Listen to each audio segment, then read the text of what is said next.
السلام عليكم، كنتمنى تكونوا بخير وعلى خير. بعض المرات كنبقاو نسمعوا بعض القصص في برامج ولا في مواقع التواصل اللي ما كيتقبلهاش العقل البشري. قصص كيبانوا لي بحال الخيال العلمي، وهي فعلا وقعت للناس بزاف، كيعودوا بعض الخوارق اللي وقعوا ليهم. اليوم جبت لكم بعض القصص من هذا النوع هذا. الناس اللي عودوها وقعوا لهم احداث غريبه بزاف. ربما هاد الاحداث انا كان كيبان لي كنشوفهم غير في الافلام الخياليه وفي رسوم متحركه ولكن هي فعلا وقعات للناس، وقائع وقعات للناس هي شبه خياليه. نبدا لكم بالقصه الاولى. كتعاودها واحد البنت، كما كتقول هاد البنت هادي كتقول واحد المره ماما كانت ناعسه وهي تحلم بواحد السيده من عائلتنا اللي هي خالتي، باغا تقطع ليا شويه من شعري على قبل السحر. ولكن ماما حصلتها، قالت ليها اش كديري؟ قالت ليها خليني ناخذ منها ولا غطرى ليها شي حاجه اكثر من داكشي اللي غندير ليها. ولكن ماما ما خلاتهاش، وهذا الشيء كله في الحلم. فاش فاقت لقات طرف من شعرها محيد وكاين بقايا ديال شي صغيبات فوق المخده. عرفتو يا خوتي شهر ما حنا كناكلو في خاطرنا، ما كنضحكو ما والو بسبب هاد الواقعه. لو كان شي حد جا عاودها ليا كاع ما نتيقو.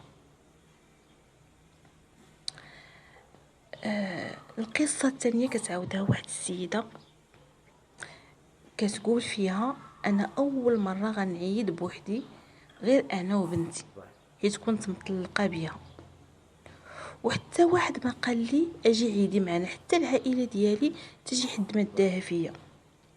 صراحه بقى فيا الحال وتخنقت بزاف، وكان باقي العيد غير واحد اليومين. خرجت مشيت بغيت نشي الكبده، ولكن ما لقيتهاش وبقى فيا الحال. وانا راجعه وانا كنخمم لقيت واحد الدار كيخرجوا منها الكباش. قلت عين السوق شحال كيديروا الكباش عند هذا السيد. سبحان الله لقيته كيصدقهم في سبيل الله، وعطاوني حتى انا كبش وجبته للدار. عرفتي سبحان الله ربي استجب ليا.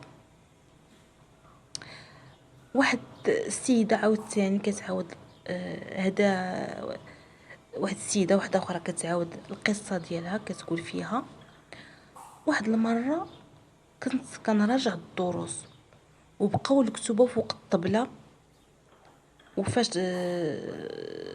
فاش قربت ننعس كنت دايره الكيت في ودنيا كنتصنت للراديو فيه الاغاني. ديك الساعه كانت غير نوكيا العاديه، دوك التليفونات العاديين اللي كانوا شحال هادي، كانوا باقيين ما بانوا هاد التليفونات الجداد اللي كنستعملوهم دابا.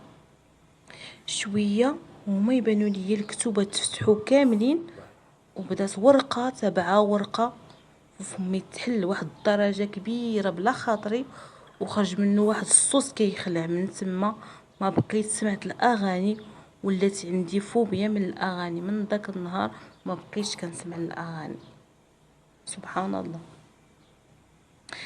واحد السيده عاوتاني كتعاود كتقول واحد المره دخلت الحمام بلدي في العروبيه، عنده باب ديالو حديد وفيه الزكروم من برا، يعني الا تسد عليك مشيتي فيها.